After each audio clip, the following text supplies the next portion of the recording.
அனைவருக்கும் வணக்கம். Brothers mentors IAS அகாடமியின் பொதுத்தமிழ் வகுப்பிற்கு உங்களை அன்போடு வரவேற்கிறேன். நம்ம இன்னைக்கு பார்க்க போகிறது புதிய பாடத்திட்டத்தில் இருக்கக்கூடிய இலக்கியம் யூனிட் 7 அது பார்க்க போகிறோம். அந்த யூனிட் 7ல் பார்த்தீங்கன்னா உங்களுக்கு முதல்ல இருக்கக்கூடியது திருக்குறள். சரிங்களா? இப்போ திருக்குறளில் 20 அதிகாரம் நமக்கு பாடப்பகுதியாக இருக்கு. சரிங்களா? நம்ம இன்னைக்கு ஒரு 5 அதிகாரம் நம்ம பார்க்க போறோம். திருக்குறள் அப்படின்னு பார்க்குறப்ப இந்த திரு என்ற அடைமொழி இருக்கு இல்லையா, அதை பற்றின உங்களுக்கு அது அடைமொழி சொல்லலாம். இன்னொரு வகையில் அதை பற்றின உங்களுக்கு அது முற்றியல் உகரம் அப்படின்னு ஞாபகம் வச்சுங்க. திருக்குறள் உங்களுக்கு அடிப்படை தெரியும். உங்களுக்கு 3 பெரும்பிரிவு. சரி, திருக்குறளில் 3 பிரிவு இருக்கு. பெரும்பிரிவு, சிறுபிரிவு, உட்பிரிவு. பெரும்பிரிவு என்றால் அறத்துப்பால், பொருட்பால், இன்பத்துப்பால். சரிங்களா? சிறு பிரிவு அப்படின்னா 9 இயல்கள். திருக்குறள் 3 பால் 9 இயல்கள் ஞாபகம் வச்சுங்க. அறத்துப்பால்ல 38 அதிகாரம், பொருட்பால்ல 70 அதிகாரம், இன்பத்துப்பால்ல 25 அதிகாரங்கள். 9 இயல்கள் அப்படின்னு பார்க்குறப்ப அறத்துப்பால்ல பாயிரவியல் இருக்கு இல்லையா, அது ஒரு இயல். பாயிரவியல் அதிகாரத்தில் கடவுள் வாழ்த்து, வான் சிறப்பு, அரண் வலியுறுத்தல், நீத்தார் பெருமை 4 அதிகாரங்கள் இடம்பெற்றுள்ளன. சரிங்களா? அது 4 அதிகாரம் சேர்த்து ஒரு இயல். சரிங்களா? அப்போ அறத்துப்பால்ல பார்க்குறப்ப அறத்துப்பால்ல 4 இயல். சரிங்களா? இது ஒரு தனி இல்லறவியல், துறவு, ஊழியல். மொத்தம் 38 அதிகாரம். 4 அதிகாரம் சேர்ந்தது ஒரு இயல். சரிங்களா? அடுத்து இல்லறவியல்ல 20 அதிகாரம், துறவரவியல்ல 13, ஊழியல்ல 1, மொத்தம் 38 அதிகாரம். அடுத்து பொருட்பால்ல பார்க்குறப்ப 3 இயல். அரசியல், அங்கவியல், ஒழிபியல். அரசியல்ல 25 அதிகாரம், அங்கவியல்ல 32, 13 அதிகாரம் ஒழிபியல்ல. அடுத்து இன்பத்துப்பால். இன்பத்துப்பால் பார்க்குறப்ப களவு, கற்பு. களவியல்ல 7 அதிகாரம், கற்பியல்ல 18 அதிகாரம். சரிங்களா? அப்போ 9 இயல்கள். பாயிரவியல் அதெல்லாம் சேர்ந்தது ஒரு இயல். இல்லறம், துறவு, ஊழ். அரசியல், அங்கவியல், ஒழிபியல், களவியல், கற்பியல். 9 இயல்கள். இதுதான் உங்களுக்கு சிறு பிரிவு அப்படின்னு சொல்லுவோம். இப்போ இப்படி பாயிரவியல்ல ஒரு இயல், ஆனால் அதுக்குள்ள என்ன இருக்குது? அங்கே அதிகாரம் இருக்குயா, கடவுள் வாழ்த்து, வான் சிறப்பு, நீத்தார் பெருமை, அரண் வலியுறுத்தல். சரிங்களா? அதெல்லாம் அதான் எதுன்னா உங்களுக்கு உட்பிரிவு. அப்போ பால் பெரும்பிரிவு, இயல் சிறுபிரிவு, அதிகாரங்கள் உட்பிரிவு. சரிங்களா? அடுத்து பதிப்பு. திருக்குறள் 1812 தஞ்சை ஞானப்பிரகாசம் என்பவரால் அவர் தான் என்ன பண்றாரு, பதிப்பிக்கிறார். தஞ்சை ஞானப்பிரகாசம் முதல் பதிப்பு. சரிங்களா? அதே போல திருக்குறளுக்கு பலர் உரை எழுதியிருக்கிறாங்க. ஆனா புகழ்பெற்ற உரை 10. சரிங்களா? தருமர், மணக்குடவர், தாமத்தர், நச்சர், பரிதி, பரிதியார், பரிமேலழகர், திருமலையர், மல்லர், பரிபெருமாள், காளிங்கர் நூற்கு அப்படின்னு 10 பேர். அந்த 10 பேர்ல பார்த்தீங்கன்னா உங்களுக்கு 5 உரை கிடைக்கிற சொல்லுவாங்க. 5 பேர் உரை கிடைக்கிறது. அந்த சிறந்த உரை பரிமேலழகர் உரை தான். சரிங்களா? அதே போல திருக்குறளை குறித்து நிறைய மேற்கோள்கள் இருக்கிறது. இப்போ சிலதை மட்டும் பார்ப்போம். சுத்தானந்த பாரதியார் சொல்றாரு, திருக்குறள் தமிழ் வேதம் அப்படின்றாரு. கியாப்பே விஸ்வநாதன் சொல்றாரு, அதாவது திருக்குறள் இல்லை அப்படின்னா, சரிங்களா, தமிழ்ன்ற ஒரு இனமே உலகத்துக்கு தெரிஞ்சிருக்காது அப்படின்னு சொல்றாரு கியாப்பே விஸ்வநாதன். அடுத்து டாக்டர் கால்டுவெல் அவர் சொல்றாரு, திருக்குறளும் கம்பராமாயணம் இருந்ததுன்னு வச்சுங்களேன், இந்த உலகமே அழிந்தாலும், தமிழகமே அழிந்தாலும் நம்ம ரீகன்ஸ்ட்ரக்ஷன் பண்ண முடியும் அப்படின்னு டாக்டர் கால்டுவெல் சொல்றாரு. சரிங்களா? இதை நீங்க ஒரு செய்தியா நீங்க தெரிஞ்சுக்கலாம். அடுத்து பார்க்குறப்ப நமக்கு அந்த அழகு 7ல் இலக்கியத்தில் பார்க்குறப்ப, சரிங்களா, அது அழகு 7ல் 15 கேள்வி கேட்க போறாங்க. 15 வினா தான், சரிங்களா? 15 வினாக்கள் தான். ஆனா 20 அதிகாரம் இருக்கு. இந்த 20 அதிகாரத்துல கூடிய பாடம் நீங்க ஒரு புகழ்பெற்ற ஒரு இம்பார்ட்டன்டான திருக்குறளை நீங்க மனப்பாடம் செய்யணும். அது குறள் வரக்கூடிய ஊமை, சில சொல்லுக்கான பொருள் நீங்க தெரிஞ்சுக்கணும், சரிங்களா? இப்ப முதல் அதிகாரம் பார்த்தீங்கன்னா ஒழுக்கமுடைமை. அது திருக்குறள்ல அர்த்தப்பட வரக்கூடிய அதிகாரம். எத்தனை அதிகாரம்? 20வது அதிகாரம், சரிங்களா? ஒழுக்கம் உயிரினும் ஓம்பப்படும். நம்ம உயிர் எந்த அளவு முக்கியமோ அந்த அளவு ஒழுக்கத்தை நம்ம பின்பற்றணும், சரிங்களா? நீங்க கேட்கலாம், சார் ஒழுக்கமா இருக்கணுமா அப்படின்னா, ஒழுக்கம் என்பது பல வகை உண்டு. தனி மனித ஒழுக்கம் இருக்கு, சமூக ஒழுக்கம் இருக்கு, சரிங்களா? ஆனா ஒழுக்கம்ன்றது மனிதனுக்கு அடிப்படை எது? ஒழுக்கம். அந்த ஒழுக்கத்தை நம்ம நம்ம உயிர் எந்த அளவு முக்கியமோ அதுபோல நம்ம போற்றி ஒழுக்கம் தவறாம நம்ம நடந்து கொள்ள வேண்டும். அதுதான், சரிங்களா? உயிர் எந்த அளவு முக்கியமோ நம்ம உயிர் நம்ம எந்த அளவு போற்றி பாதுகாக்கிறோமோ அந்த அளவிற்கு ஒழுக்கத்தை நாம போற்றி பாதுகாக்க வேண்டும். அந்த ஒழுக்கத்தை எப்படியாச்சு, அதாவது சொல்லுவாங்க பரிந்தோம்பி, எப்படியாச்சும் நம்ம வருத்தப்பட்டு நம்ம உடலை வருத்தியாவது அந்த ஒழுக்கத்தை நம்ம பின்பற்ற வேண்டும். அதான் உங்களுக்கு வருந்தியாவது அப்படின்னு உங்களுக்கு சொல்றாங்க, சரிங்களா? அடுத்து பார்க்குறப்ப உங்களுக்கு ஒழுக்க உடைமை குடிமை. ஒரு குடி அப்படின்னா என்ன? ஒருத்தனுக்கு அழகு எது? ஒழுக்கம் தான். அதான் அவனுக்கு செல்வம். அந்த ஒழுக்கத்தை நம்ம பின்பற்றணும். இன்னொரு விஷயம் பார்த்தீங்கன்னா உங்களுக்கு, சரிங்களா, மரப்பினும் ஓத்து கொள்ளலாகும், சரிங்களா? ஒரு படிப்பு இருக்கு இல்லையா, நம்ம படிக்காம கூட விட்டுடலாம், அதாவது படிச்சது கூட மறந்துடலாம். ஆனா ஒழுக்கத்தை நீங்க தவற விடக்கூடாது அப்படின்னு இதுல சொல்றாங்க. அதெல்லாம் குறள் பத்தின உங்களுக்கு, மரப்பினும் ஓத்து கொள்ளலாகும் பார்ப்பான் பிறப்பொழுக்கம் குன்றக்கெடும், சரிங்களா? நம்ம கல்வி கூட நம்ம மறந்துடலாம், நம்ம திரும்ப படிச்சுக்கலாம், ஒழுக்கத்தை நீங்க விட்டுறக்கூடாது அப்படின்னு சொல்றாங்க. அடுத்து பார்த்தீங்கன்னா உங்களுக்கு பொறாமை இருக்கு இல்லையா, பொறாமை யார்கிட்ட இருக்கோ அவனுக்கு வளர்ச்சி இருக்காது, ஆக்கம் இருக்காது.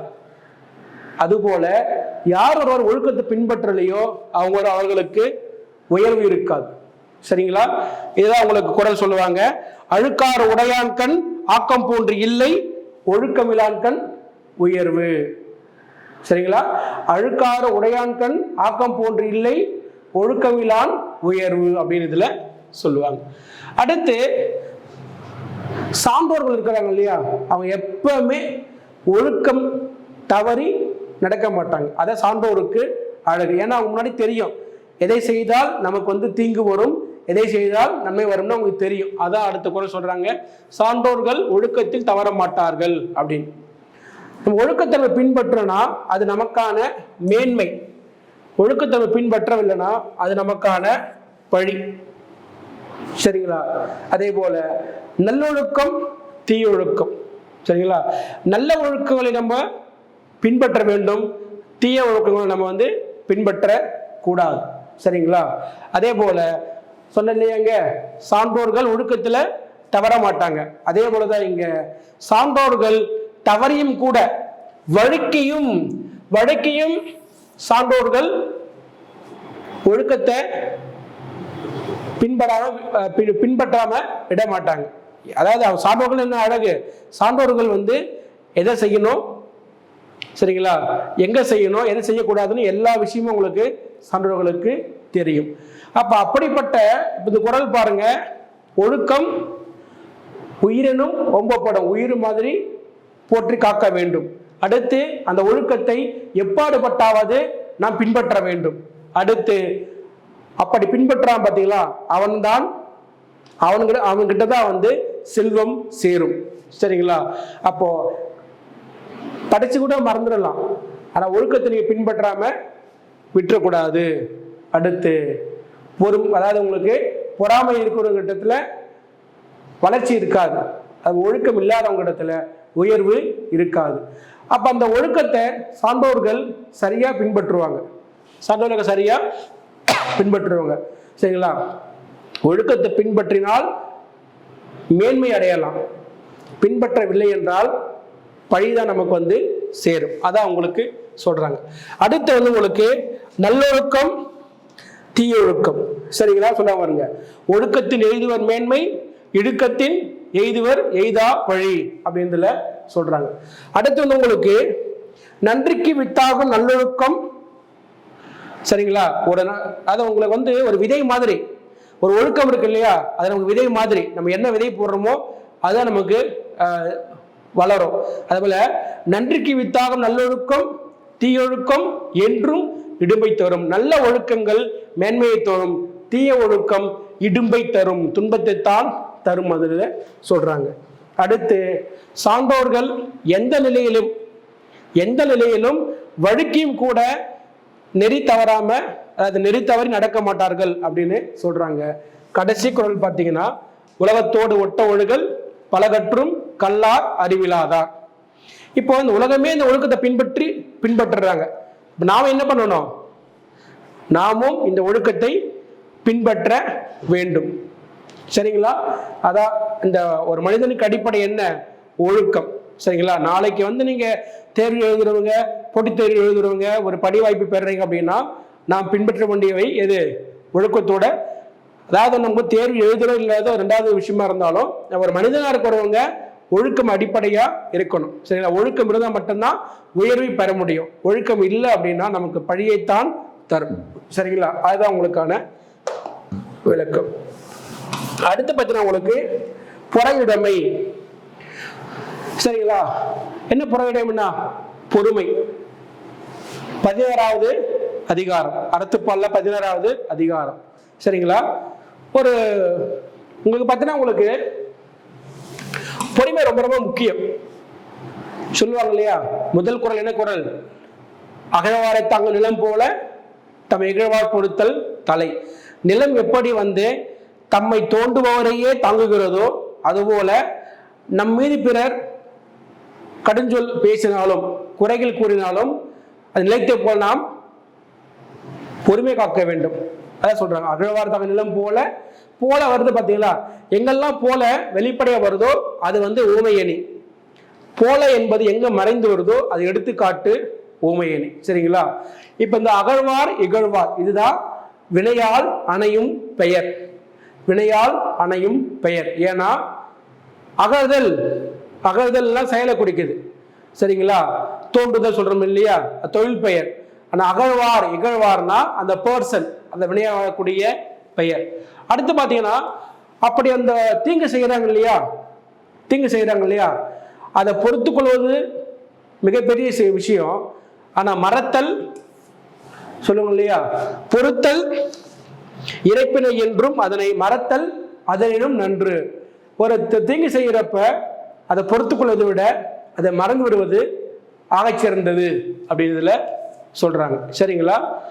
அதாவது இன்மை என்ன? இன்மைனா வறுமையிலே வறுமை.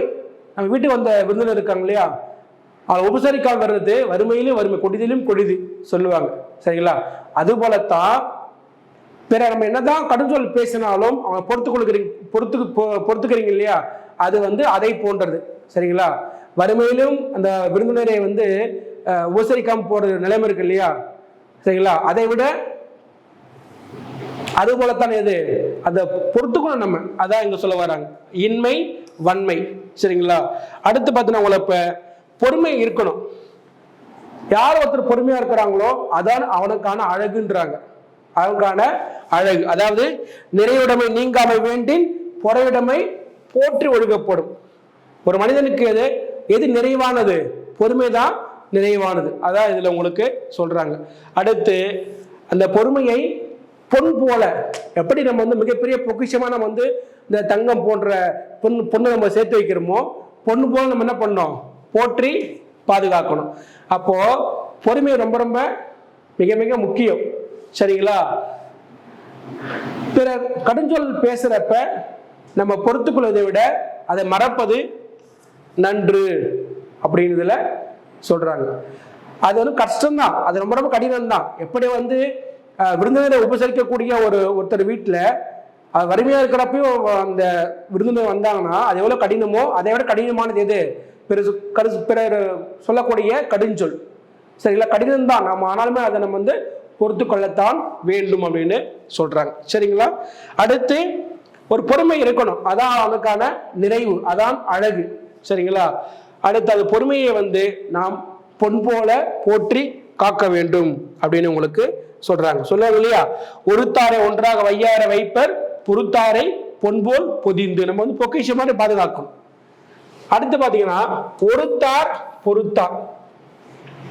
ஒருத்தார் பொறுத்தார். யார் ஒருத்தார் அப்படின்னா, ஒருத்தர் வந்து எனக்கு திட்டுறாங்க, என்ன நான் செய்ய தவறுக்கு திட்டான்னு வச்சுங்களேன், நான் உடனே ரிவெஞ்ச் எடுக்கக்கூடாது.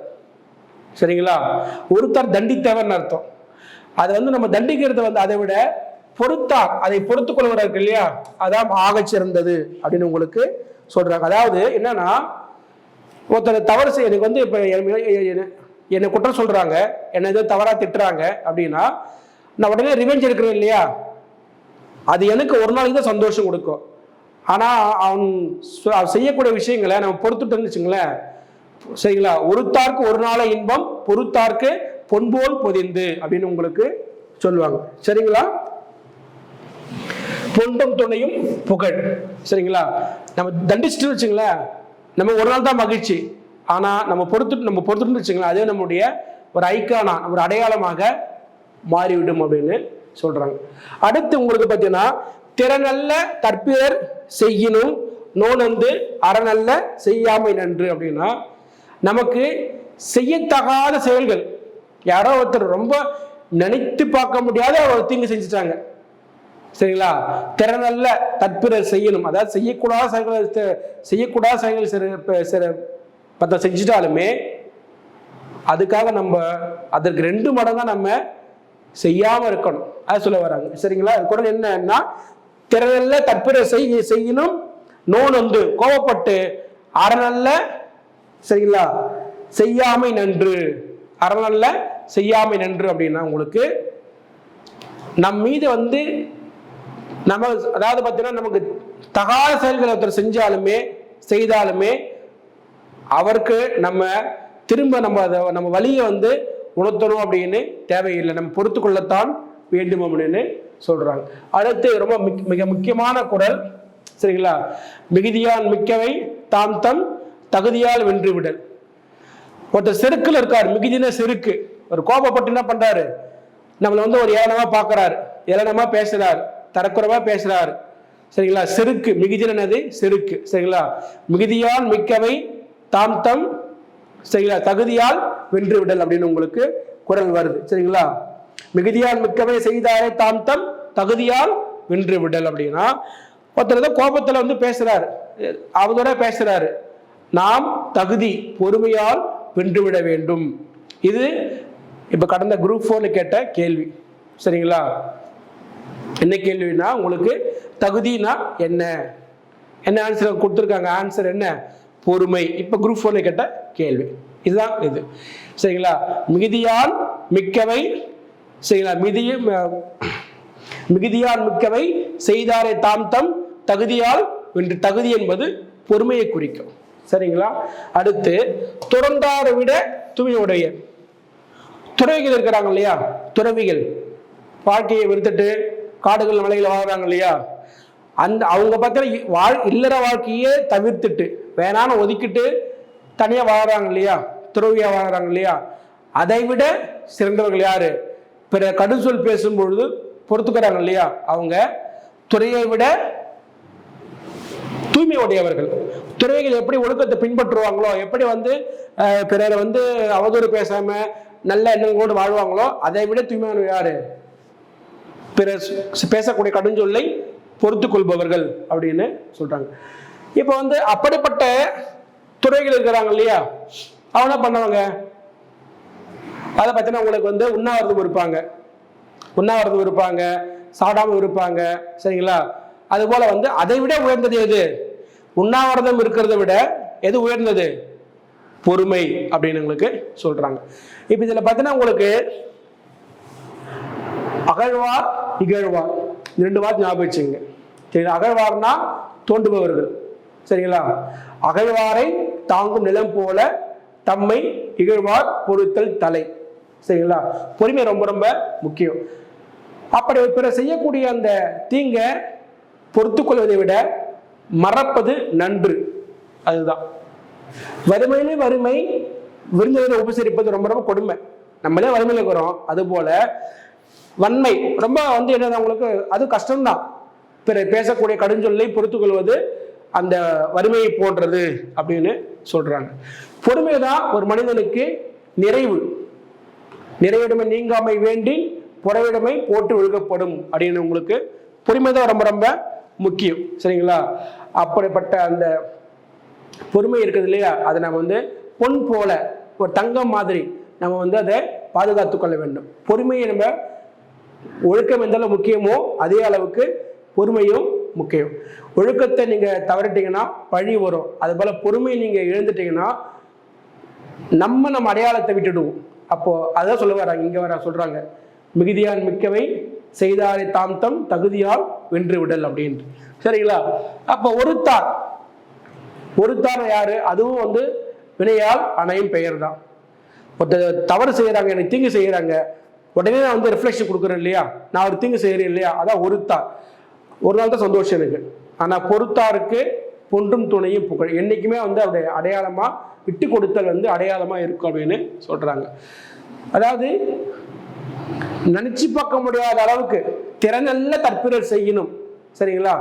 ஒரு மோசமான ஒரு செயலை இருக்கு, நம்ம தீங்கு செஞ்சாலும் மற்றவங்க அதை நோந்து அதை நம்ம வருத்தப்பட்டு அதுக்கு 2 மடங்கா செய்யணும்னு நினைக்காதீங்க. அது அது அழகு கிடையாது அப்படின்னு சொல்றாங்க. அடுத்து பார்த்தீங்கன்னா மிகுதியான் தகுதி என்பது பொறுமையை குறிக்கும். குரு 4 கேட்ட கேள்வின்னு சொல்லியிருக்கிறேன். அதாவது துறவிகளை விட உண்ணா நோன்பு இருப்பவர்களை விட பொறுமையா இருக்கிறாங்க இல்லையா, அவர்கள் தான் சிறந்தவர்கள் அப்படின்னு இதுல சொல்றாங்க. அடுத்து ஊக்கமுடைமை. 3வது அதிகாரம் நம்ம சிலபஸ்ல 3வது அதிகாரம் ஊக்கமுடைமை. ஊக்கம் வேணுமா அப்படின்னா அது எங்க வருது? அரசியல்ல 60வது அதிகாரம். யார் உடையவர்? உடைமைன்னு என்ன அப்படின்னு செல்வம்னு அர்த்தம். யார் உடையவர்? ஊக்கம் உடையவரே உடையவர். ஒரு மனிதனுக்கு ஊக்கம்தான் சிறந்த மருந்து.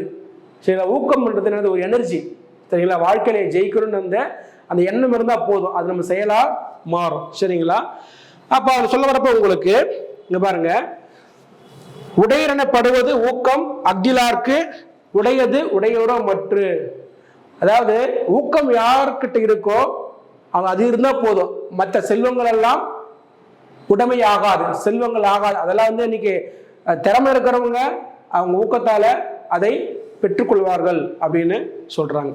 அடுத்து ஊக்கம்தான் சிறந்தது. ஊக்கம்தான் உள்ளங்குடைமை, உடைமை, பொருளுடைமை. சரிங்களா? உங்களுக்கு அந்த ஊக்கம் இருக்குது இல்லையா, அது இருந்தா போதும், எப்படியேப்பட்ட அதாவது எந்த சாதனை நம்மளால படைக்க முடியும் அப்படின்னு சொல்றாங்க.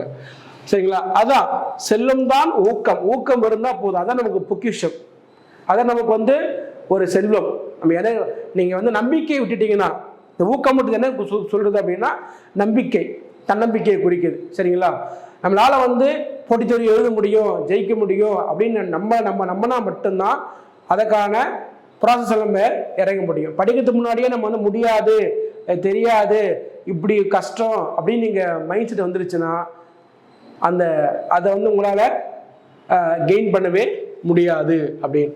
சரிங்களா? அடுத்து ரொம்ப மிக முக்கியமான குறள் பார்த்தீங்கன்னா, ஆக்கம் அதர்வினாய்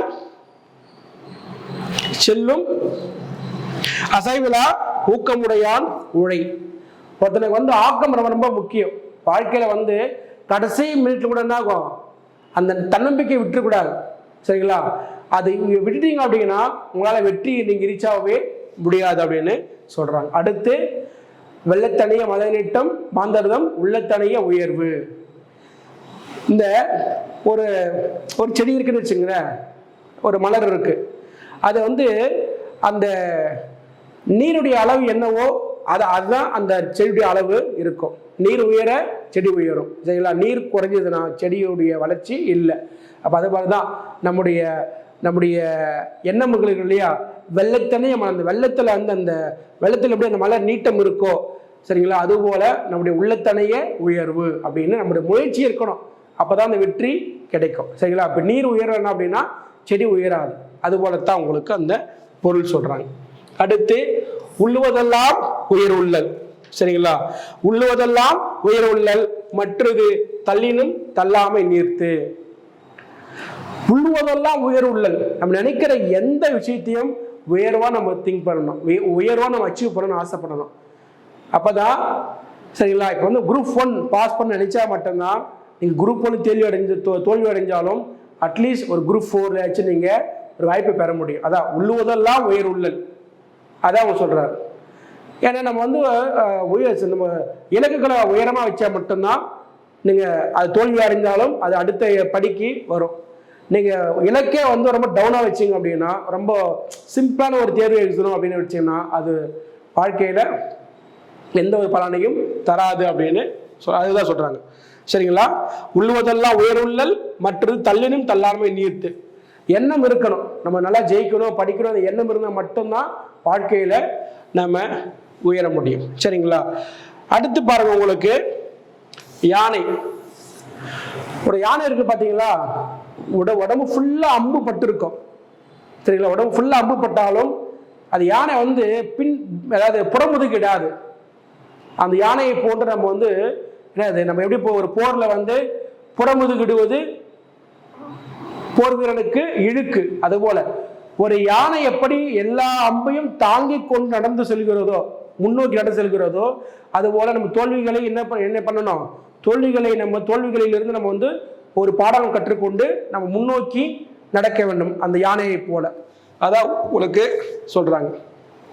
ஆனா சில நேரங்கள்ல யானை உருவத்தில் பெருசு, ஆனா அது புலியை பார்த்து பயப்படும். அப்ப அந்த யானைக்கு தன்னம்பிக்கை போயிடுச்சுன்னா அது வந்து புலியும் கிடையாது, மான பார்த்துட பயப்படலாம். அந்த தன்னம்பிக்கை தான் உங்களுக்கு என்னது, ஊக்கம் அப்படின்னு சொல்றாங்க. சரிங்களா? அடுத்து ஊக்கம் இல்லை அப்படின்னா அவன் மரத்திற்கு சமம்ன்றார் வள்ளுவர். சரிங்களா? அதாவது வள்ளுவர் பார்த்தீங்கன்னா உங்களுக்கு அழகா சொல்லுவாரு, படித்தவருடைய முகத்தில் இருப்பதுதான் கண்கள். சரிங்களா? பிற சொல்வதை கேட்கிறாங்க இல்லையா, அவர்களுக்கு இருப்பதுதான் காதுகள். சரிங்களா? படித்தவர் தான் மனிதன், படிக்காதவர் விலங்கு. நல்ல விஷயம் கேட்காத காது செவிடு. சரிங்களா? படிக்காதவருடைய கண்கள் புண்கள் அப்படின்ற. அப்போ உடல் உறுப்புகள் இருக்கு இல்லையா, ஐம்புலன் சொல்றோம், மெய், வாய், கண், செவி, மூக்கு. இந்த ஐந்தறிவு ஊடாக நம் வாழ்க்கையில முன்னோக்கி செல்ல வேண்டும், பின்னோக்கி நம்ம செல்லக்கூடாது. சரிங்களா? அதுதான் இந்த ஊக்கம்ன்ற அதிகாரத்துல சொல்றாங்க. சரிங்களா? ஒரு மனிதனுக்கு ஊக்கம் எந்த அளவு முக்கியம், ஊக்கம்தான் செல்வம். சரிங்களா? அந்த ஊக்கம்தான் சிறந்தது. சரிங்களா? உங்களுக்கு வந்து சொல்றாரு இல்லையா, செல்வத்துள் செல்வம் செவிச்செல்வம் அச்செல்வம் செல்வத்தில் எல்லாம் தலை. எப்படி வந்து கேள்வி செல்வத்துக்கு சொல்றாரு இல்லையா, அது போல கேள்வி செல்வம் தான் சிறந்தது. வள்ளுவர் பார்த்தீங்கன்னா உங்களுக்கு எந்த அதிகாரத்தை எடுத்துக்கிறாரோ அதான் உயர்த்தி பேசுவார். அதுபோல ஊக்கம் தான் ஒரு மனிதனுக்கு அழகு. சரிங்களா? அந்த ஊக்கம் என்பது தான் அவனுக்கு செல்வம். அந்த ஊக்கம் இருந்தா பட்டு போதும், அவன் பணக்காரனா இருந்து ஏழையானாலுமே திருமணால பணக்காரனா வர முடியும். ஆனா அந்த ஊக்கத்தை நீங்க கைவிட்டுட்டீங்க அப்படின்னா அதை வந்து உங்களுக்கு திரும்ப நீங்க முன்னோக்கி செல்ல முடியாது. சரிங்களா? அப்போ உங்களுக்கு பார்த்தீங்கன்னா உங்களுக்கு அந்த ஊக்கம்தான் உங்களை வந்து வழிநடத்தும். அடுத்து வெள்ளத்தனைய மன நீட்டம். சரிங்களா? சொல்றாங்க, வெள்ளத்தனைய மல நீட்டம் மாதரம் உள்ளத்தனையது உயர்வு. அதாவது எந்த அளவு வந்து நீர் உயர்ந்திருக்கிறதோ அந்த அளவு தான் அந்த செடி வளரும். சரிங்களா? அதுபோல நம்முடைய ஊக்கத்தை மட்டும் நம்ம எந்த அளவு ஒழிப்பு போடுறோமோ அந்த அளவு தான் வெற்றி வந்து வரும். இல்லை சார் வெற்றியே வரல, தோல்விதான் வருது அப்படின்னா, சரிங்களா, தோல்விகள் இருந்து நம்ம வந்து லேர்ன் பண்ணிக்கணும், பாடங்களை கற்றுக்கொள்ள வேண்டும். சரிங்களா? நீங்க பின்னோக்கி நடக்கக்கூடாது யானையை மாதிரி. சரிங்களா? அதாவது உங்களுக்கு யானை முன்னோக்கி நடக்குது. சரிங்களா? யானையை போன்று நீங்க முன்னோக்கி தான் போகணும். ஆனா யானை என்ன பண்ணுது, உருவத்துல யானை பெருசு, ஆனா புலியை பார்த்து பயப்படுது, அது தன்னம்பிக்கை இல்லாம இருக்குது. அப்ப யானை என்பது பாசிட்டிவா சொல்றாங்க, நெகட்டிவாகவும் சொல்றாங்க. சரிங்களா? அதான் வந்து உங்களுக்கு உள்ளுவதெல்லாம் உயர் உள்ளல். நினைக்கிறத நீங்க உயரமா வச்சா மட்டும்தான் நீங்க கொஞ்சமாச்சு நீங்க கொஞ்சம் முன்னோக்கி நடக்க முடியும். சரிங்களா? சப்போஸ் நீங்க யூபிஎஸ்சி தேர்வுல பாஸ் ஆகணும், ஒரு ஐஏஎஸ் ஆகணும் கனவு வச்சாதான் அந்த தேர்வில் தோல்வி அடைஞ்சாலும் குரூப் 1 நீங்கள் போக முடியும். குரூப் 1 டார்கெட்டாக வச்சா மட்டும்தான் குரூப் 4 ஆச்சு நீங்கள் கிளியர் பண்ண முடியும். அது மாதிரி தான் எண்ணங்களை வந்து உயர்வாக வைக்கணும். சரிங்களா? அதான் யானை. யானை வந்து உடம்பு முழுக்க அம்பு தாங்கினாலும் அது அதாவது புறம் செல்லாமல் முன்னோக்கி செல்கிறது. சரிங்களா? ஆனால் யாருக்கு ஊக்கம் இல்லையோ அவனுக்கு மகிழ்ச்சி கிடைக்காது. மகிழ்ச்சி என்பது ஊக்கம் உடையவர்கள் தான் செல்வமும் மகிழ்ச்சியும் பேரும் புகழும். சரிங்களா? அடுத்து யானை. யானை வந்து என்னதான் பெருசா இருந்தாலும் அது புலியை பார்த்து சில இடங்களில் பயப்படும். அப்போ அது மாதிரி வந்து நம்ம வரக்கூடிய சிக்கல்களை வந்து நீங்கள் பார்த்து பயந்துட்டீங்க அப்படின்னா அந்த யானையை போன்று உங்களுக்கு பலம் இருக்கு. உங்கள் பலம் உங்களுக்கு தெரியணும். சரிங்களா? அப்படி சப்போஸ் அந்த உங்கள் பலம் உங்களுக்கு தெரியல அப்படின்னா உங்களுக்கு ஊக்கம் இல்லைன்னு அர்த்தம். ஊக்கம் இல்லாமல் வாழ்ந்தீங்க அப்படின்னா நீங்கள் மரத்திற்கு ஒப்பாவர் அப்படின்னு சொல்றார். இதுல ஊக்கம் உடைமைகள்.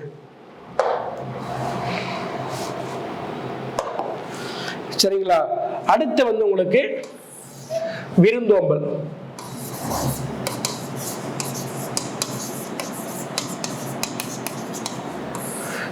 தமிழுடைய பண்பாட்டுல விருந்தோம்பல் மிக முக்கியம். சரிங்களா? அதாவது வந்து உங்களுக்கு இந்த விருந்தோம்பல் என்பது தமிழுடைய பண்பாடு ஒண்ணு. சில பேர் சொல்லுவாங்க கோவலன் வந்து கண்ணை விட்டு பிரிஞ்சு போயிட்டார். சரிங்களா? அந்த வருத்தத்தை விட வந்த விருந்தினருக்கு உபசரிக்க முடியல அப்படின்ட்டு கண்ணைக்கு வருத்தப்படுறாங்களாம் சிலப்பதிகாரத்தில் உள்ள ஒரு பதிவு. அதே போல புறநானூற்றுல ஒரு விருந்தினர் வராரு, வீட்டில் வறுமையா இருக்குது, என்ன பண்றாருன்னா ஒரு யாழை அடக்க வச்சு அந்த பணத்தை உபசரிக்கிறார். டே 2 ஒருத்தர் வந்துடுறாங்க, ஒரு வாழை அடக்க வச்சு அந்த வந்த விருந்தினரை உபசரிச்சிடறார். சரி, இது சங்ககால ஒரு பதிவு, புறநாட்டில் கூடிய ஒரு பாடல் வரிகள் இதெல்லாம். அப்ப என்னன்னா விருந்து என்பது சரிங்களா சொல்லுவாங்க இல்லையா, கிவ் அண்ட் டேக் பாலிசி மாதிரி. நம்ம வந்த விருந்தினரை உபசரித்தா மட்டும்தான் நாம மற்ற வீடு சொல்றப்ப சரிங்களா அது வந்து உங்களுக்கு அந்த கனெக்ஷன் இருக்கும். சரிங்களா? நாம நம்மளும் யார்கிட்டையும் சேர்க்க நம்மகிட்டையும் யாரும் வராம இருந்துட்டாங்கன்னா நம்மளும் யார் வீட்டுக்கும் போகக்கூடிய சோர்ஸ் எதுவுமே இருக்காது. அதுதான் உங்களுக்கு விருந்தோம்பல்ல உங்களுக்கு சொல்றாங்க. சரிங்களா? அப்ப என்ன அப்படின்னா உங்களுக்கு அழகல்ல. அவ என்ன எது அழகு அப்படின்னா வந்த விருந்தினரை உபசரிச்சுட்டு அது ரொட்டீனா பண்றாங்க இல்லையா. நம்ம வீட்டுக்கு யாரும் வந்தாலும் நம்ம வீட்டு இல்லைனாலுமே நம்மளால முடிஞ்ச உணவு முறையை பரிமாறி ஒரு இன்முகத்தோடு வழி அனுப்புறோம் இல்லையா. அப்படிப்பட்ட அந்த மக்களுக்கு என்றும் கெடுதி இல்லை அப்படின்னு சொல்ல வராங்க. ஏன்னா வந்து உங்களுக்கு நம்ம வீட்டுக்கு வந்த விருந்தினரை நம்ம சரியாக கவனிச்சோம் அப்படின்னா நம்ம போறப்ப கவனிக்க போறாங்க. சரிங்களா? அப்போ அப்படிப்பட்ட மக்களுக்கு என்றும் கெடுதல் இல்லை அப்படின்னு. சரி, வந்த விருந்தினரை வந்து நீங்க உடனே வந்து உபசரிக்கிறது சரி. நிறைய பேர் பார்த்தீங்கன்னா உங்களுக்கு முகத்தில் நல்ல வரவேற்பு இருக்கும், ஆனால் உள்ளத்தில் மகிழ்ச்சி இருக்காது. சரிங்களா? அப்போ என்ன அப்படின்னா வந்து உங்களுக்கு அகமும் முக்கியம், அதை விட முகமும் முக்கியம். முகத்தை விட அகம்தான் முக்கியம். வந்த விருந்தினரை வந்து சரிங்களா அதாவது அகநம்பர்னு சொல்லுவாங்க இல்லையா, அதாவது உங்களுக்கு மன மகிழ்ச்சியோடு அவங்க வரவேற்று அவங்களை உபசரித்து நம்ம அவளுக்கான பணிவிடையை செய்து அவளுக்கான உபசரிப்பு விருந்தை நம்ம பரிமாறணும். சரியா? இந்த முகமலர்ச்சியை விட அகமலர்ச்சி ரொம்ப ரொம்ப முக்கியம் அப்படின்னு சொல்றாங்க. அப்படி வந்து நம்ம வந்த விருந்தினரை உபசரிக்கிறோம். சரிங்களா? அப்போ நம்ம உபசரிச்சா நம்ம போனால் உபசரிக்க போறாங்க. அப்போ அவன் வந்து தனியா வந்து விதை விதைக்கணுமா, வித்து முடல் வேண்டுமோ அப்படி வள்ளுவர் சொல்றாரு. வித்துனா விதை. சரிங்களா? அவன் தனியா வந்து நல்லது செய்யணும் அவசியம் கிடையாது. அவன் விருந்தினரை உபசரிக்கிறதே ஒரு வகையான விதை தான். நம்ம கவனிச்சா இவங்க போறப்ப அவங்க மற்றவங்க நம்மளை கவனிக்க போறாங்க. வித்து முடல் வேண்டுமோ வேண்டாம்னு சொல்ல வரார். சரிங்களா? அடுத்து பார்த்தீங்கன்னா உங்களுக்கு செல்விருந்து வந்த விருந்தினரை உபசரித்து உணவு கொடுத்துட்டு அனுப்பிச்சிட்டாங்க. சரிங்களா? இப்படி அனுப்புறாங்க, அடுத்து வராங்க. நம்ம சொன்னோம் இல்லையா, புறநானூறுல ஒரு பாடல் சொன்னோம் இல்லையா, ஒரு விளக்கம் சொன்னோம் இல்லையா, ஒருத்தர் வீட்டில் வந்து விருந்தினர் வந்துட்டாங்க. சரியா? அவங்ககிட்ட வந்து பணம் இல்லை, யாழ் அடகு வச்சு உபசரிச்சிட்டாங்க. டே 1.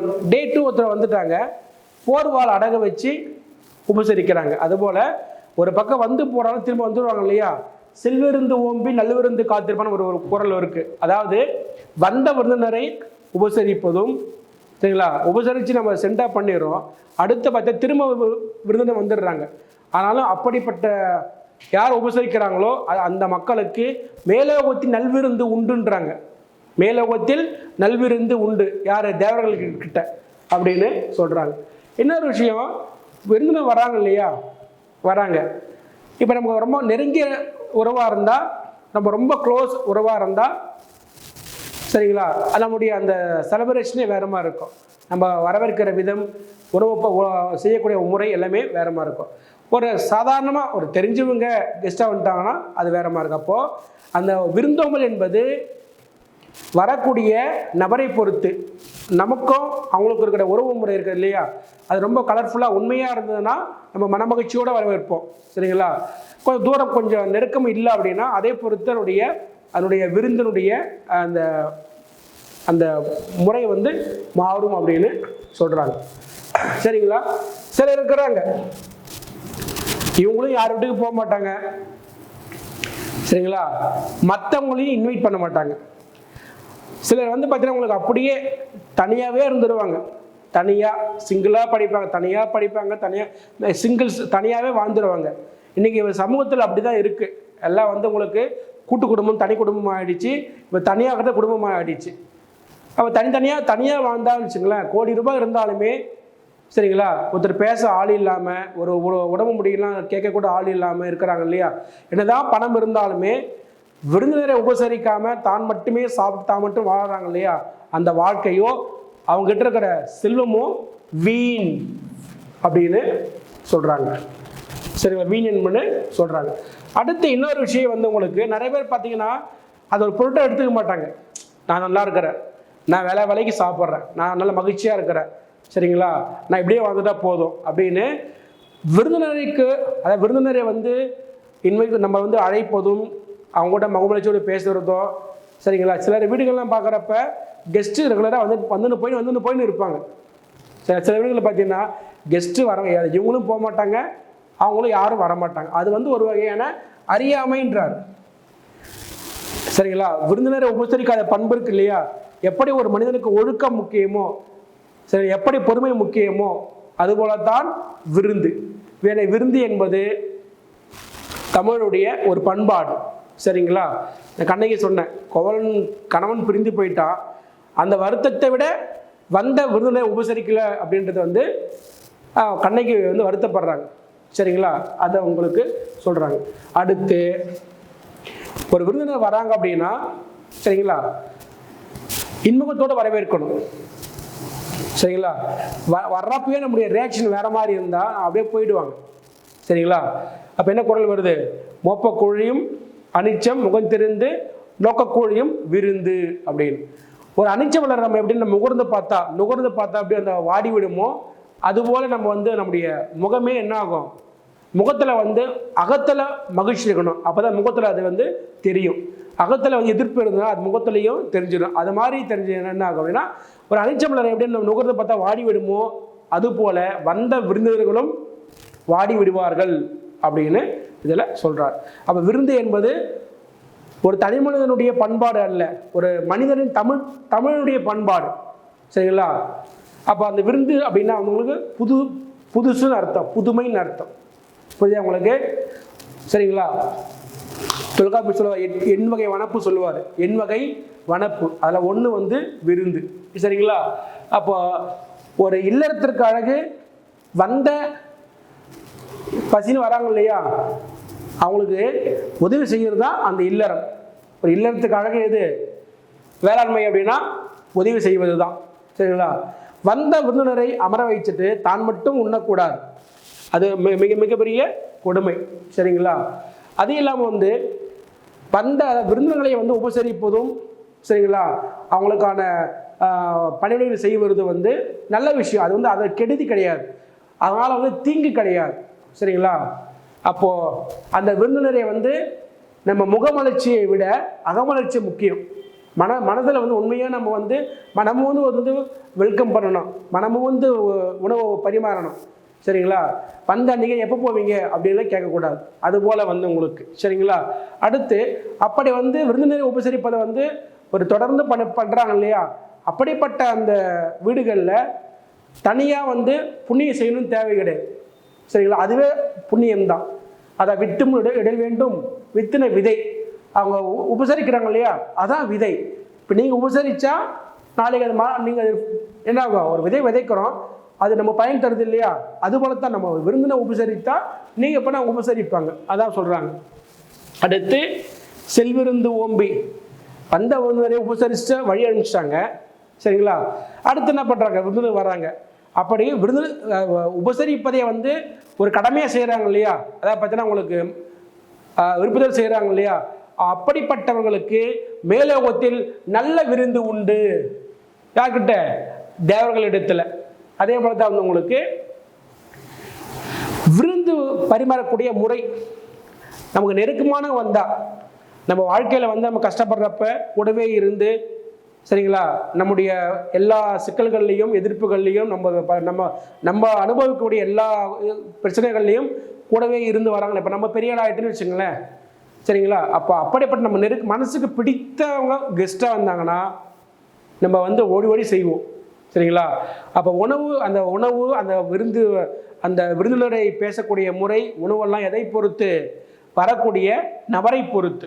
அப்போ அதை பொறுத்து நம்முடைய உணவு பேசக்கூடிய முறையெல்லாம் மாறும் சொல்கிறாங்க சரியா. உங்களுக்கு சில பத்திரம் வந்து இவங்களும் போக மாட்டாங்க, யாரையும் வீட்டுக்குள்ளே சேர்க்க மாட்டாங்க, தனியாக வாழ்ந்துடுவாங்க, தனியாக பிறப்பாங்க, தனியாக வாழ்வாங்க, தனியாக போயிடுவாங்க. இந்த வாழ்க்கையை வந்து வீண் கோடி கோடியாக பண்ணிருந்தாலுமே அந்த வாழ்க்கையை வந்து பயனற்றது அப்படின்னு வள்ளுவர் கூறுகிறார். அது வந்து அவங்களுக்கு அறியாமை. கடைசி வரைக்கும் சிலலாம் பார்த்தீங்கன்னா தனியாக வாழ்ந்துடுவாங்க, தனியாக. அது வந்து ஒரு வகையான ஒரு முட்டாள்தனம் அப்படின்னு வள்ளுவர் கூறுறார். அப்போ வந்த விருந்தினரை சரிங்களா, முகமலர்ச்சி முக்கியம், அதை விட அகமலர்ச்சி முக்கியம் சரிங்களா. அப்போ அந்த விருந்தினுடைய தன்மை இருக்கு இல்லையா, அது வரவங்களை பொறுத்து.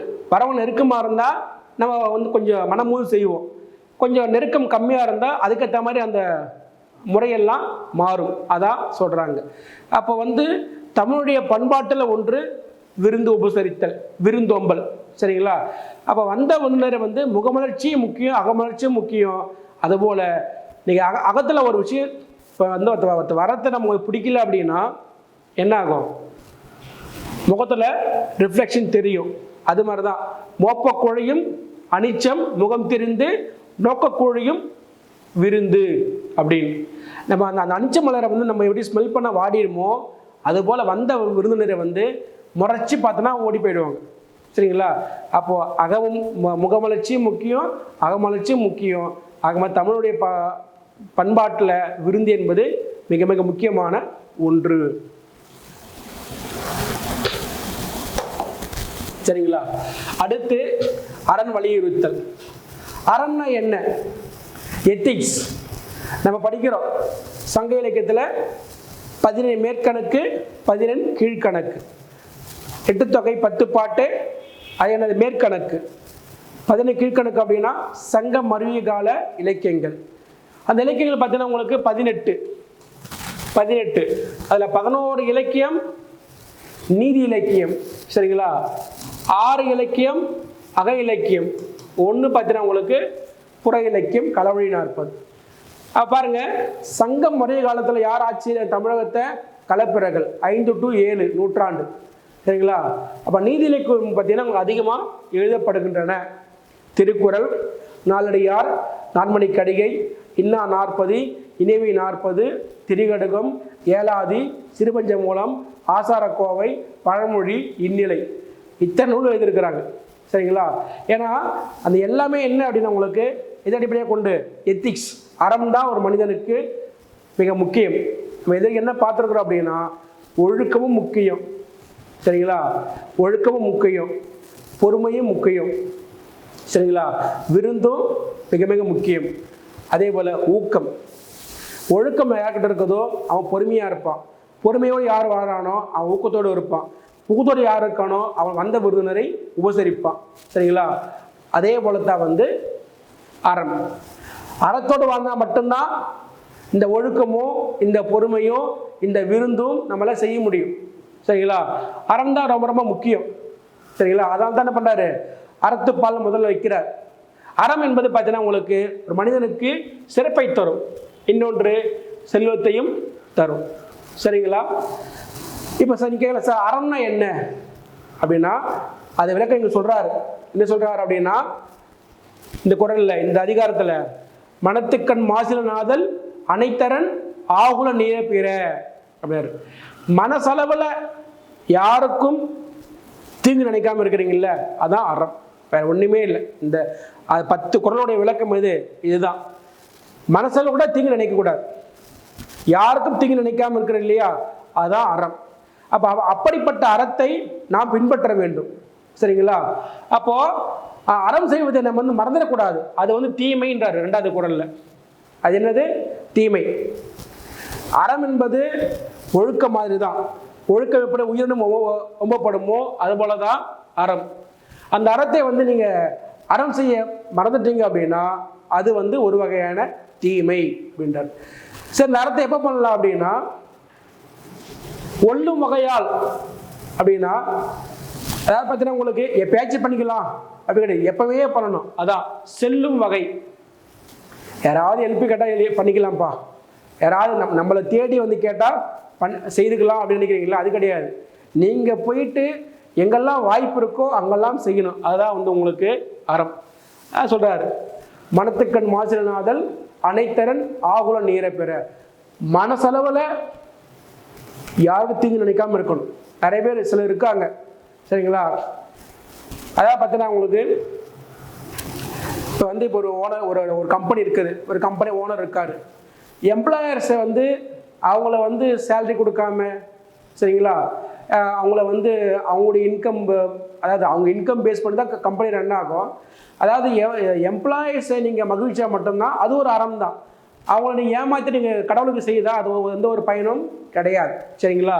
அதே போல தான் உங்களுக்கு மனத்துக்கண் மாசிலனாதல். நீங்கள் என்னதான் செல்வம் இருந்தாலுமே என்ன சிலலாம் பார்த்தீங்கன்னா நிறைய தவறு செய்வான், அதை காம்பன்சேட் பண்ணுவான், அதுக்கு ஈக்குவல் பண்ணுவான். சரிங்களா? இந்த கோயிலுக்கு இது செய்கிறேன், அது செய்கிறேன், அது செய்கிறேன், அது கிடையாது. தீங்கு செய்யாமல் இருக்கணும். சரிங்களா? சரி, ஓகே. இந்த அறத்தை யார் செய்ய முடியும், யார் செய்யலாம் அப்படின்னா அழுக்காறு அவாவகில் இன்னாச்சொல் 4ம் இழுக்கா என்றது அறம். இப்போ நான் பிற ஹெல்ப் பண்ண நினைச்சிட்டேன், உதவி செய்யணும்னு நினைச்சிட்டேன். ஆனால் எனக்கு 4 குவாலிஃபிகேஷன் இருக்கு. 4 விஷயத்தை நான் ஃபாலோ பண்ணணும். என்ன இருக்குது? பொறாமை இருக்கக்கூடாது. யார் அறம் செய்வான்? பிறருக்கு உதவி செய்யறான் இல்லையா, அவன் அறம் செய்வான். அழுக்கு பொறாமை இருக்கிறவன் பிறருக்கு உதவி செய்ய மாட்டான். அப்போ இப்போ நான் இருக்கிறேன், நான் ஒரு பர்சன் இருக்கிறேன், உதவி செய்யணும் அப்படின்னா நான் 4 விஷயத்தை ஃபாலோ பண்ணேன். நான் மற்றவங்களை பார்த்து பொறாமப்படக்கூடாது. சரிங்களா? அதே போல ஆசைப்படக்கூடாது. சரிங்களா? அதே போல கோவப்படக்கூடாது. அடுத்து கடுஞ்சொல் பேசக்கூடாது. சரிங்களா? இப்ப என்ன சொல்றாரு வள்ளுவர், அறம்தான் சிறந்ததுன்றார். அந்த அறம் பார்த்தீங்கன்னா உங்களுக்கு சிறப்பையும் தரும், செல்வத்தையும் தரும். மறந்தும் கூட அறத்தை நீங்க அறம் செய்ய மறந்துட்டீங்கன்னா அது தீமைன்றார். அதே போல யாராவது கேட்டா செஞ்சுக்கலாம் அப்படி இருக்கக்கூடாது. ஒல்லும் வகை வாய்ப்பு இருக்கிறப்ப, அதாவது பார்த்தீங்கன்னா யாராச்சும் கேட்டால் செய்யணும், அது கிடையாது. எப்பெல்லாம் வாய்ப்பு வருதோ அப்பெல்லாம் செய்யணும், அதுதான் உங்களுக்கு அறம். சரி, அறம் செய்துட்டு நிறைய பேர் பார்த்தீங்கன்னா உங்களுக்கு பணமாக கொடுப்பாங்க, அப்படியெல்லாம் சொல்ல வரல அவர். நீங்கள் மனசளவில் பிறருக்கு துரோகம் நினைக்காம, பிறருக்கு தீங்கு செய்யாம, சரிங்களா, பிறகு தீங்கு செய்யாமல் இருக்கிறீங்களா, அதுதான் அறம். சரிங்களா? அப்போ ஒரு அறம் செய்யணும் அப்படின்னா 4 விதிகளை பின்பற்றணும். 1, பொறாமை இருக்கக்கூடாது, ஆசை இருக்கக்கூடாது, கோவப்படக்கூடாது. அடுத்து கடுஞ்சொல் பேசக்கூடாது. நீ ஒருத்தர், நான் இருக்கிற என்கிட்ட ஒருத்தர் வேலை செய்கிறாரு, நல்லா தகாதவாதி திட்டிட்டு அவருக்கு ஹெல்ப் பண்ணக்கூடாது, அப்படி கிடையாது. சரிங்களா? அப்போ அறம் செய்வதற்கும் நாம் 4 தகுதியே இருக்கணும். 4 தகுதி, அழுக்காறு அவாவகில் இன்னாச்சொல். சரிங்களா? அதே போல உங்களுக்கு சரி ஓகே எனக்கு டயர்டாகுது, நாளைக்கு பார்த்துக்கலாம், நாளைக்கு ஹெல்ப் பண்ணிக்கலாம், யாராவது கேட்டால் ஹெல்ப் பண்ணிக்கலாம், அப்படி கிடையாது. ஒரு சூழலை பார்த்து நம்ம நான் தானே முன்வந்து செய்கிறோம் இல்லையா, அதுதான் அறம். நாளை என்று நீங்கள் எதையும் தள்ளிப்படக்கூடாது. அறம் பொறுத்த வரைக்கும் இன்றே செய்திடணும், சரிங்களா? அதே போல் சொல்கிறாரு, அறத்தார் இதுவென வேண்டா சிவிகை பொறுத்தானோடு ஓர்தான் கடை. நம்ம சொல்லுவோம் இல்லையா, நம்ம பேரண்ட்ஸ் பண்ண, அதாவது சொல்லுவோம், எங்கள் பேரண்ட்ஸ் பண்ண புண்ணியம் நான் சந்தோஷமாக இருக்கிறேன் அப்படின்னு ஒரு சைடு. இன்னும் சொல்லுவாங்க, எங்கள் அப்பா என்ன பாவம் பண்ணாரோ நான் கஷ்டப்படுறேன் அப்படின்னு இன்னொரு சொல்லுவீங்க. அதுதான் வந்து உங்களுக்கு ஒரு பல்லக்கை சுமக்கிறாங்க இல்லையா, அதை நம்ம பார்க்குறோம். பல்லக்கை சுமப்பவன் பாவம் பண்ணது மாதிரியும் பல்லக்கில் அமர்ந்து போகிறான் இல்லையா, இங்கே பாருங்க, பொறுத்தான் அப்படின்னா சுமப்பவன், ஊர்ந்தான் அப்படின்னா அது அமர்ந்து போகிறவன். வள்ளுவர் வந்து விதியை சொல்கிறார், யாராருக்கு என்னவோ நம்ம வந்து முன்னோக்க நம்ம பெற்றோர் என்ன பாவம் செய்கிறாங்களோ அதான் பிள்ளைகளுக்கு வருன்ற மாதிரி விதியை சொல்கிறார். அறத்தார் இது வேணா வேண்டாம், நீங்கள் வந்து இதான்ப்பா அறம் அப்படின்னு சொல்ல வேணாம். ஒரு பல்லக்கு சுமப்பவனையும் பல்லக்கில் அமல் செல்லுபவனையும் பார்த்தாவே தெரிஞ்சிடும் அப்படின்றார். அப்ப என்ன விதி அப்படின்னு சொல்ல வர்றார், சரிங்களா? அடுத்து பார்த்துறப்ப உங்களுக்கு விழுநாள், நம்ம இறக்கிறது நாட்கள் இல்லையா, யார் ஒருவர் வந்து வாழும் பொழுதே பிறகு உதவி செய்யுது, சரிங்களா, உதவி செய்து தானும் மகிழ்ந்து மற்றவரை மகிழ்விக்கிறாங்க இல்லையா, அப்படிப்பட்ட அவங்களுடைய விழுநாள் அப்படின்னா கடைசி காலம் இருக்குது இல்லையா, அதை வந்து அவங்க செய்த பணியில் இப்போ நான் இருக்கிறேன், சரிங்களா, இப்போ எனக்கு வந்து டெட்லைன் இருக்கு இல்லையா, நான் வாழும்பொழுதே பிறகு ஹெல்ப் பண்ணான்னு வச்சுங்களேன், யமன் வரக்கூடிய வழி இருக்கு இல்லையா, அது அடைக்கக்கூடிய கல் எது, அந்த அறம். நம்ம நல்லது செஞ்சோம் அப்படின்னா என்ன, இட் வில் எக்ஸ்டெண்ட் நம்முடைய அறம். அதாவது நம்ம செய்த அறமே சொல்லுவாங்க இல்லையா, தர்மம் தலைகள் சொல்லுவாங்க இல்லையா, தான் செய்ய தர்மமே என்னுடைய வாழ்நாளை நீட்டிக்கக்கூடிய வரும். அப்போ யமன் வரான்னு வச்சுங்களேன், நான் செய்த அறம் என்ன ஆகும், அந்த அறமே வந்து அந்த ஒரு யமன் வர வழிக்கு கல்லாக இருக்கும்னு சொல்றாரு. சரி சார், அப்போ என்ன அப்படின்னா அறம் மட்டும் தான் வாழ்க்கையா? அறமும் ஒரு வகையான இன்பம் தான். அறத்தா வருவது இன்பம். இன்பம் நிறைய வகை இருக்கு, நிறைய தங்கத்தை வச்சுக்கலாம், நிறைய பொருளை வச்சுக்கலாம். ஆனா அறத்தால் வருவதே இன்பம், மற்றெல்லாம் புறத்த புகழும் இல்லை.